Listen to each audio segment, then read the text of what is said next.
नमस्ते मित्रों, कैसे हैं आप सब लोग। तो आज का जो प्रेरक प्रसंग है वो इस प्रकार है। एक बार एक राजा को पता चला कि उसके नगर में एक ऐसा व्यक्ति है जिसका मुख आप देख लें सुबह सुबह तो आपको दिन भर भोजन प्राप्त नहीं होगा।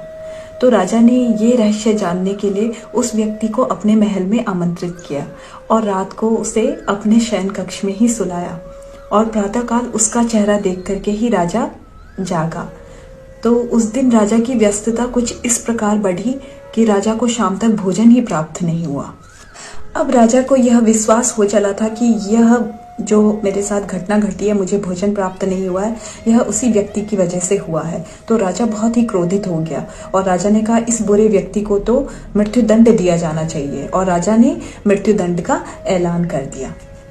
उस व्यक्ति को फांसी दिए जाने से पहले उससे उसकी आखिरी इच्छा पूछी गई तो वह राजा से बोला, हे राजन, मेरा मुंह देख लेने की वजह से आपको दिन भर भोजन प्राप्त नहीं हुआ, लेकिन आपका मुख देख लेने से तो मुझे मृत्यु दंड प्राप्त हो रहा है।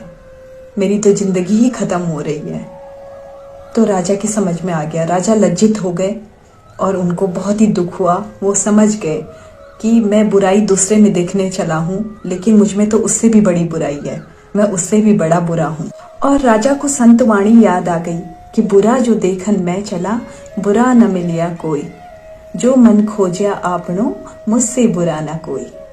तो राजा ने उस व्यक्ति को माफ कर दिया और उससे क्षमा भी मांगी। तो मित्रों, इस कहानी का सार यह है कि जब हम दूसरों में बुराइयां देखने चलते हैं तो क्या हम ये सोचते हैं कि हमने अपनी बुराइयों पे काम किया है, क्या उन्हें ठीक करने की कोशिश की है?